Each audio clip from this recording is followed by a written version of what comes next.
The live TV, सच सबसे आगे। लगेगी आग तो आएंगे कई घर जद में, यहाँ पे सिर्फ हमारा मकान थोड़ी है।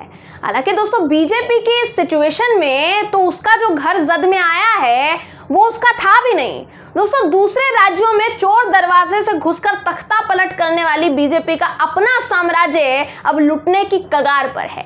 बिहार से आउट होने के बाद अब कर्नाटक में बीजेपी की उल्टी गिनती शुरू होती नजर आ रही है, क्योंकि कर्नाटक बीजेपी में भयंकर फूट डल चुकी है। दोस्तों नमस्कार, मेरा नाम है जयंती झा और आप देख रहे हैं द लाइव टीवी। दोस्तों कर्नाटक बीजेपी में जबरदस्त बवाल इस वक्त मचा हुआ है। हर नेता एक दूसरे नेता का धुर विरोधी बना हुआ है। 2023 के कर्नाटक विधानसभा चुनाव के लिए सीएम पद की दावेदारी पहली बात तो शुरू हो गई है, जिसे देखते हुए सवाल ये उठ रहा है कि बिहार की तरह कहीं कर्नाटक में भी तो खेला नहीं होने जा रहा है भाई। दोस्तों बीजेपी शासित कर्नाटक में सीएम बसवराज बोम्मई के विकल्प तलाशे जाने शुरू हो गए हैं कि उनकी जगह और कौन चुनाव लड़ सकता है, और ये विकल्प अलकमान नहीं, खुद बता रहे हैं नेता कि हम बन सकते हैं। इस विकल्प की चीख पुकार विपक्षी पार्टियों से भी नहीं निकल कर आ रही है, बल्कि भाजपा के ही अंदर खाने सुनाई दे रही है। स्क्रीन पर आपको मैं पीटीआई का ट्वीट इस वक्त दिखा रही हूं। दोस्तों इस ट्वीट के मुताबिक बीजेपी के वरिष्ठतम विधायक और पूर्व केंद्रीय मंत्री बसनगौड़ा पाटिल यत्नाल ने सीएम बनने की इच्छा जाहिर की है। उन्होंने कहा है कि वो सीएम पद के उम्मीदवार हो सकते हैं। उन्होंने कहा कि अगर कर्नाटक में बीजेपी उनके नेतृत्व में विधानसभा चुनाव लड़ती है तो बीजेपी को पूर्ण बहुमत हासिल होगा और भाजपा 150 सीट यानी 150 सीट जीतकर सत्ता में दोबारा आएगी।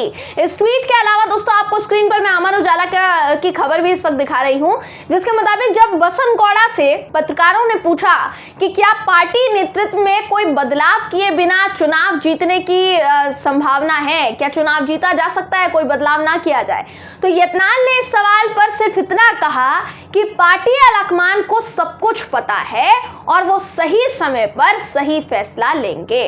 अब जिनको बसनगौड़ा यत्नाल के बारे में उतनी जानकारी नहीं है या उन्होंने उनका राजनीतिक जो करियर रहा है वो उसके बारे में जानकारी नहीं है, तो वो जरूर सोचेंगे कि बसनगौड़ा तो एक विधायक ही है, उनके इस बयान से बीजेपी में फूट कैसे डल सकती है। तो मैं आपकी जानकारी दुरुस्त करना चाहूंगी दोस्तों, और आपको मैं बताना चाहूंगी कि बसनगौड़ा पाटिल यत्नाल कर्नाटक के कोई छोटे मोटे विधायक नहीं है, बल्कि काफी वरिष्ठ नेता हैं, खासकर बीजेपी में। अटल बिहारी वाजपेयी के समय के ये नेता हैं जो अटल जी के अधीन काम कर चुके हैं और इससे पहले भी मुख्यमंत्री बनने की अपनी इच्छा सामने रख चुके हैं, अपनी इच्छा जो है, महत्वाकांक्षा जो है जाहिर कर चुके हैं। जाहिर है एक ही वरिष्ठ नेता, एक ही वरिष्ठ विधायक अगर 2 बार मुख्यमंत्री बनने की महत्वाकांक्षा अलकमानों के सामने रख रहा है और वर्तमान नेतृत्व में बिना बदलाव के चुनाव जीतने पर संशय जता रहा है, तो इसके देखिए 2 मतलब निकल सकते हैं। पहला ये कि वो बसवराज बोम्मई के नेतृत्व से खुश नहीं है, जो कि कर्नाटक में अभी वर्तमान मुख्यमंत्री हैं और अगला चुनाव उनके नेतृत्व में लड़ा जाना है। दूसरा ये कि अलकमानों ने पहले उनकी इच्छा को नजरअंदाज कर दिया, इसलिए दोबारा वो उन्हें याद दिलाने की कोशिश कर रहे हैं कि वो सीएम बनना चाहते हैं और उनकी इस बात को नजरअंदाज करना ठीक नहीं है। अब यहाँ ट्विस्ट क्या है वो सुनिए। एक तरफ बसनगौड़ा पाटिल यत्नाल कह रहे हैं कि वो सीएम बनना चाहते हैं, दूसरी तरफ केंद्रीय गृह मंत्री अमित शाह जी पहले ही कह चुके हैं कि 2023 का कर्नाटक विधानसभा चुनाव जो है बीजेपी वर्तमान मुख्यमंत्री बसवराज बोम्मई के नेतृत्व में लड़ेगी, यानी बसवराज बोम्मई ही अगले मुख्यमंत्री पद के उम्मीदवार होंगे कर्नाटक से। इसलिए यहां बीजेपी बुरी तरीके से फंसती हुई नजर आ रही है। दोस्तों पार्टी के अंदर खाने सीनियर मोस्ट विधायक कह रहे हैं कि वो सीएम बनना चाहते हैं, यानी अमित शाह के बसवराज बोम्मई को मुख्यमंत्री बनाने के ऐलान को लेकर बीजेपी के नेताओं में इस वक्त खलबली मची हुई है और वो निश्चित तौर पर खुश नहीं है, बिल्कुल भी खुश नहीं है वर्तमान फैसले से। पार्टी ऐसे बहुत से फैसले ले रही है जिस पर विरोध जो है खुलकर सामने आ रहा है बीजेपी विधायकों का। आप बसनगौड़ा पाटिल यत्नाल की ही बात कर लीजिए, वो किस किस को लेकर विरोध जता चुके हैं। ये वो विधायक हैं दोस्तों जो अपनी ही पार्टी भाजपा के मजबूत नेता और पूर्व मुख्यमंत्री बीएस येदियुरप्पा के धुर विरोधी रहे हैं और अभी भी लगातार उनका विरोध करते हुए नजर आ रहे हैं। उनको लेकर बसनगौड़ा ने क्या कुछ कहा है मैं आपको वो भी बता देती हूँ। अमर उजाला की खबर के मुताबिक दोस्तों बसनगौड़ा ने बीएस येदियुरप्पा को लेकर जब उनसे सवाल पूछा गया तो उन्होंने कहा कि येदियुरप्पा को विधानसभा चुनाव के लिए टिकट मिलेगा या नहीं, इसके लिए आपको सोचना पड़ेगा, इसके लिए आपको अंदाजा लगाना पड़ेगा कि पार्टी उन्हें टिकट देगी कि नहीं। लेकिन मुझे टिकट भी मिलेगा और मैं अगली बार फिर से विधायक बनूंगा। अब आपको बताना चाहूंगी कि भाजपा ने पूर्व मुख्यमंत्री बीएस येदियुरप्पा को संसदीय बोर्ड और केंद्रीय चुनाव समिति में नियुक्त किया है। इस पर भी बसनगौड़ा के तेवर जो है दोस्तों थोड़े उखड़े से नजर आए। उनके बयान में पार्टी आलाकमानों से कहीं ना कहीं नाराजगी साफ झलकी है, नजर आई है।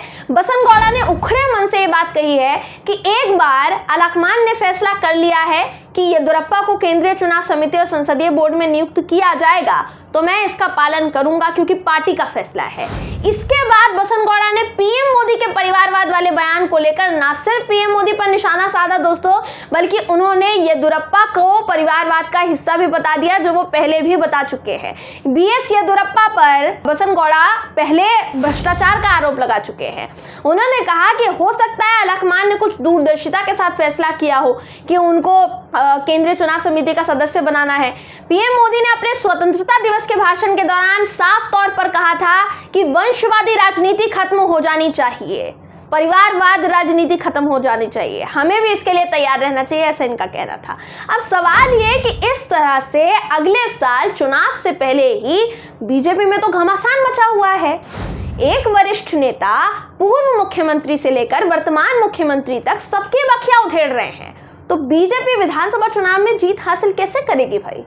ये अपनी पार्टी में मची उथल पुथल को जाहिर नहीं होने दे रहे हैं, लेकिन मोदी जी और शाह जी के संस्कारों को तो सरेआम लात मारी जा रही है। और लात कौन मार रहा है? अपनी ही पार्टी के वरिष्ठ नेता मार रहे हैं।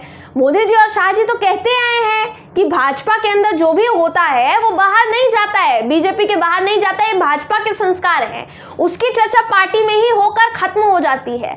लेकिन कर्नाटक बीजेपी में तो कुछ और ही तस्वीर दिखाई दे रही है भाई, जिसके आधार पर यह कहना बिल्कुल गलत नहीं होगा दोस्तों कि महाराष्ट्र में सरकार गिराकर सरकार बनाने वाली बीजेपी को पहले तो बिहार में झटका लगा, पहले इनको बिहार भारी पड़ गया और अब इन्हें कर्नाटक भारी पड़ने जा रहा है। हालांकि कर्नाटक में भी इनकी अपनी सरकार नहीं है, वहां भी सरकार गिराकर ही सरकार बनाई थी बीजेपी ने। अब इस सरकार का हश्र क्या हो रहा है ये पूरा देश अपनी नजरों से देख रहा है। बिहार से इनको कितना जलील करके बाहर निकाला गया, किस तरीके से इनको आउट किया गया बिहार से, ये भी पूरा देश देख चुका है, उसका नज़ारा भी पूरे देश के सामने था। वहीं अगर कर्नाटक की आप बात करेंगे तो बसवराज बोम्मई की सरकार में सबसे ज़्यादा तुष्टीकरण की राजनीति हुई है, तो कहीं ना कहीं कहना सही होगा कि जो विरोध हो रहा है उनका वो सही भी है। हिजाब, फिर मीट हलाल, मंदिर के बाहर मुस्लिमों पर पाबंदी, मुसलमानों से मिनट मिनट पर नफरत जाहिर हुई, हिंदू मुस्लिम विवाद इस कदर बढ़ाया गया कि मामला खून खराबे तक पहुंच गया। ऐसी स्थिति में बीजेपी का कर्नाटक में दोबारा आना वैसे ही मुश्किल नजर आ रहा था दोस्तों। बहुत कम चांसेस थे कि बीजेपी को सीटें मिलती, और अब देख लीजिए कि बीजेपी पार्टी में कई नेता एक दूसरे के ही विरोधी बने पड़े हैं। इसलिए सवाल ये उठ रहा है कि कर्नाटक में बीजेपी दोबारा आने के सपने देख भी कैसे सकती है जब वो मुमकिन ही नजर नहीं आ रहा है। हालांकि देखिए, सपने देखने पर तो रोक नहीं लगाई जा सकती है, लेकिन इनका ये ख्वाब पूरा होगा या फिर नहीं दोस्तों, इस बात में थोड़ी सी कंफ्यूजन सी दिखाई दे रही है, क्योंकि कर्नाटक में भी बिहार की तरह कहीं खेला हो सकता है और इसकी पूरी संभावना इस बार जताई जा रही है। बहरहाल इस खबर पर आपकी राय क्या है कमेंट करके जरूर बताइएगा। वीडियो अगर आपको पसंद आया हो तो वीडियो को लाइक और शेयर करना ना भूलें। फिर मुलाकात होगी आपसे किसी ऐसी ही खबर के साथ, तब तक के लिए नमस्कार। द लाइव टीवी, सच सबसे आगे।